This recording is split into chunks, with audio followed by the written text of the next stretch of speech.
Bonjour à tous, salam alaikum, c'est Sergio et je voudrais vous faire part de mon témoignage, de mon parcours et de ce que Dieu a fait dans ma vie. Eh bien, je suis issu d'une famille catholique de tradition et mon enfance fut nourrie en fait malheureusement euh, de violence. De violence parce que mon père en fait était schizophrène et il avait une forte addiction à l'alcool. Et donc, ça a bouleversé mon enfance, ma jeunesse. Et ça m'a brisé, pour ainsi dire. Et arrivé à l'âge de l'adolescence, j'étais en quête d'identité, je me cherchais en fait. Au milieu d'une société en fait qui perd ses valeurs, qui est en déclin, eh bien, j'ai trouvé en fait une identité en islam. Il y avait en effet, j'étais dans une banlieue en fait à forte, avec beaucoup de population musulmane et ils m'ont orienté vers l'islam, m'ont parlé beaucoup de choses du Coran et ce qui m'a séduit en fait c'est que il y avait l'esprit de communauté, de famille qui était géré par des règles strictes, par des interdits et cette idée-là en fait me séduisait parce que je me sentais comme protégé. Mais néanmoins, j'avais toujours cette douleur au plus profond de mon être, au plus profond de mon âme qui demeurait. Alors, j'ai j'ai décidé en fait de, de trouver cette paix dans le Coran, en faisant la lecture vraiment assidue de ce livre saint. Et ce que, en lisant le Coran, j'ai trouvé encore plus d'interrogations sur moi-même, parce que je ne trouvais pas un verset qui me disait que je pouvais être sauvé, que mon âme serait sauvée de façon claire, explicite et sans équivoque. Alors, vraiment une sourate qui m'a vraiment mis le doute dans mon cœur, c'est la sourate 19 au verset 71 et 72, qui dit que tout musulman, quelles que soient ses actions, doit passer par l'enfer. Et, euh, et nous enlèverons nous délivrerons ceux qui auront été pieux, et ceux qui auront été injustes, on les laissera dans ce lieu de tourment. Et en fait, sachant que moi-même, en fait, je ne faisais pas des choses très très claires dans ma vie, qui fait que j'ai touché aussi un peu à la drogue et à des choses que je ne devrais pas, les femmes et tout ça, et que j'avais cette colère, cette rancune dans le cœur, eh bien, je me sentais coupable devant Dieu. Et, euh, et en lisant encore les sourates, à la sourate 100 au verset 6 et à la sourate 14 au verset 34, dit que l'homme, quoi qu'il fasse, est ingrat devant Dieu, devant son Seigneur. Donc là, en fait, je me sentais vraiment condamné. Donc je me suis dit, c'est pas possible, il y a une solution c'est un livre de Dieu, il doit avoir un indice, il faut que je continue ma lecture, je ne peux pas me contenter en fait de ce que me disent mes collègues, je cherchais vraiment en fait à savoir qui était Dieu. Donc en poursuivant ma lecture, euh, je suis tombé sur un passage qui parle du prophète de l'islam, du prophète Mohammed, la paix soit sur lui, qui dit ainsi, c'est à la sourate 46, verset 9, c'est Allah qui s'adresse à Mohammed, qui lui dit de dire, dis, je ne sais pas ce qui sera fait de moi ni de vous qui me suivez. Donc, le prophète de l'islam, Mohammed, le fondateur de l'islam, lui-même n'avait pas de certitude de son salut. J'ai dit d'accord, d'accord.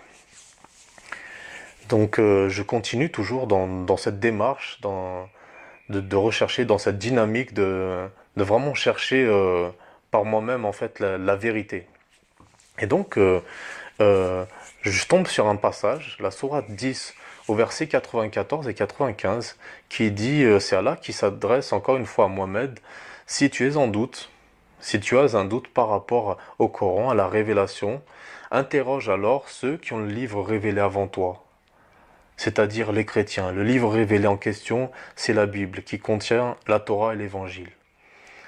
Et le Coran lui-même dit, à la sourate 5 au verset 46 et 47, que la Torah et l'Évangile, c'est-à-dire la Bible, qui compose la Bible, est un guide et une lumière et une exhortation pour les pieux. Et donc voilà, là on parlait vraiment de piété. Et sachant qu'aussi c'était un livre qui descendait d'Allah, de Dieu, à la sourate 3, verset 3. Donc tous ces a priori qu'on m'avait dit sur la Bible, ce que les religions en avaient fait, euh, et tous ces a priori en fait étaient tombés d'un seul coup en fait. Et je me suis procuré une Bible et j'ai vraiment cherché la vérité. C'était ma démarche vraiment depuis le départ. En ouvrant la Bible, je me suis aperçu en ouvrant l'évangile de Jean au chapitre 8, au verset 12, que Jésus, Sidna Issa, Yehoshua, il se définissait lui-même comme la lumière du monde et que ceux qui le suivraient ne marcheraient pas dans les ténèbres, mais auraient la lumière de la vie. Et au verset 14, il disait qu'il savait d'où est-ce qu'il était venu et où il allait. Et franchement, je trouvais que c'était comme une évidence, une réponse à tous ces questionnements. Et je demandais à Dieu, mais montre-moi la vérité. Je cherche la vérité. Révèle-moi ta vérité. Je cherchais de tout mon cœur. Je lui parlais comme ça. Et donc je poursuis en fait ma lecture dans la Bible en fait. Et je tombe dans Jean 3,16, dans Marc 16 au verset 16, dans Romains 8 au verset 1, toujours dans Jean 5 au verset 24, que en fait, pour ceux qui suivent Jésus-Christ, ont la vie éternelle, ceux qui demeurent en Christ, mais qui ne viennent pas en condamnation. Donc il n'y avait pas de condamnation pour celui qui suit Jésus-Christ. J'ai dit waouh, c'est quand même très très fort. Enfin, ça répondait vraiment à ces questions. Et là, j'ai vraiment fléchi le genou parce que c'était une période de la vie où j'avais des tendances aussi suicidaires parce que je ne pouvais pas avancer avec cette blessure dans le cœur et ne pas savoir ce qui adviendrait de moi après que je meure parce que j'avais peur de cela en fait. Et j'ai demandé à Dieu, Seigneur, Allah, Dieu, révèle-moi qui tu es, s'il te plaît, Seigneur. Je ne peux pas rester dans ce doute. Si Jésus est mort pour mes péchés, s'il a pris la conséquence de mon péché à la croix, eh bien, révèle-toi à moi. Montre-moi qui tu es, s'il te plaît, Seigneur. Et à l'instant même, j'ai ressenti l'amour de Dieu, l'amour véritable, l'amour sans tache, l'amour pur qui est venu m'envahir, qui transcende tout. Je ne peux pas l'expliquer, mais et j'ai été vraiment, j'avais les larmes aux yeux et vraiment cette blessure en même temps qui était dans mon cœur était colmatée par cet amour inexplicable. Et j'ai pu me relever et ça m'a apaisé vraiment. Ça m'a donné beaucoup de paix et j'ai pu pardonner à ceux qui m'ont fait du mal. Parce que la Bible dit aussi que un homme ne peut donner que ce qu'il n'a, s'il n'est venu d'en haut. Et Dieu m'avait donné cet amour pour pardonner à mon prochain. Comme il est dit, aime ton prochain comme toi-même. Eh bien, c'est tout simplement impossible si on n'a pas cet amour de Dieu, d'aimer en fait sans compter, sans a priori, sans rien espérer en retour. C'est l'amour de Dieu qui se manifeste dans notre cœur. Donc, tout cela, en fait m'a mis beaucoup de certitudes, mais j'ai continué toujours dans le Coran à, à persévérer dans ce livre parce que la Bible, enfin le Coran orienté à la Bible. Et donc j'ai continué à chercher des versets en fait qui confirmaient mes croyances. Et donc je me suis aperçu en lisant le Coran que par exemple qu'à la sourate 19 au verset 19 que Jésus était sans péché. Et, euh, et à la sourate 33 au verset 21 que vous avez dans le messager d'Allah un excellent modèle à suivre. Alors Jésus sans péché, et j'ai regardé du côté de Mohammed, à la sourate 47, versets 19, 40, 55 et 48, versets 1 et 2, qu'il était pécheur et qu'il se repentait, qu'il demandait pardon pour son péché, et que Jésus était sans péché. Et dans la Bible dit que dans 1 Pierre 2 au verset 21 et 22 que nous avons un modèle à suivre dans les pas de Jésus-Christ, lui qui n'a pas péché et dans la bouche duquel ne s'est pas trouvé de fraude. Donc c'était clair, en fait le chemin qu'il fallait suivre c'était Jésus-Christ. La Bible dit qu'il est le chemin, la vérité et la vie. Et en poursuivant toujours ma lecture dans le Coran, qu'à la sourate 3, versets 55 et 56, c'est que Allah avait mis fin à la vie de Jésus-Christ, donc le terme arabe, le mot arabe c'est muntawafika, c'est-à-dire mettre fin à ta vie. C'est-à-dire que à la mort constatée de Jésus.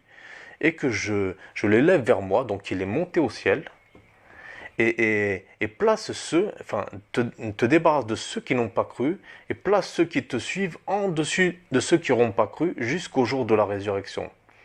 Et quant à ceux qui n'ont pas cru, je les châtierai d'un dur châtiment dans ce monde et dans l'au-delà. Donc le Coran lui-même dit qu'il faut suivre Sidney Issa, qu'il est le chemin, qu'il faut le suivre, sinon pour aller au ciel, parce qu'il est au ciel, il a été enlevé au ciel, il est mort pour notre péché, qu'il a été enlevé au ciel. Et donc le Coran, la Bible l'affirme, le Coran le confirme. Donc pour moi, c'était clair. J'avais la réponse à toutes les questions fondamentales que je me posais depuis toute mon existence en fait. La vie, l'amour, la paix, c'est Dieu lui-même. C'est de faire cette expérience en soi et non pas par une dogmatique, par des rituels ou par une religion. Et donc le Coran lui-même dit, un passage très important, c'est que depuis la chute d'Adam, l'homme est devenu aveugle. Donc à la sourate 20 au verset 125. Et l'homme est devenu aveugle, effectivement. Et aveugle dans quel sens? À la sourate 22, explique que l'aveuglement, en réalité, c'est l'aveuglement du cœur. Et il est dit aussi, à la sourate 17 au verset 2, que celui qui aura été aveugle dans ce monde le sera aussi dans l'au-delà. Sera mal guidé et sera dans les ténèbres. Donc, c'est clair que l'homme est aveugle.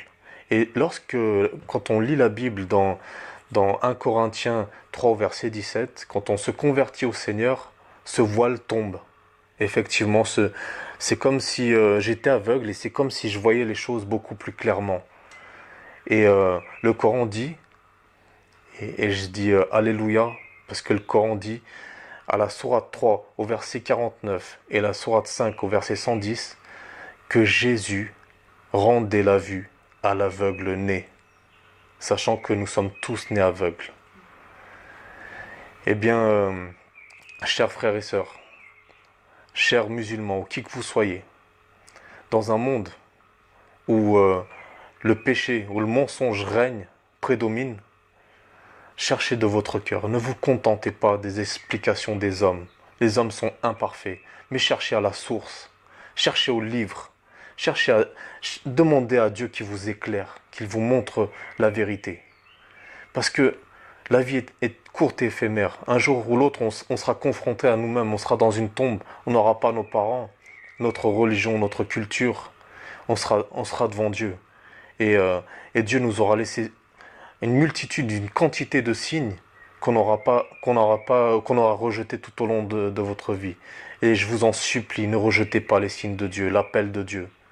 Parce que le Coran lui-même dit qu'il y a des signes pour ceux qui réfléchissent. Alors, réfléchissons à l'éternité avec Jésus-Christ.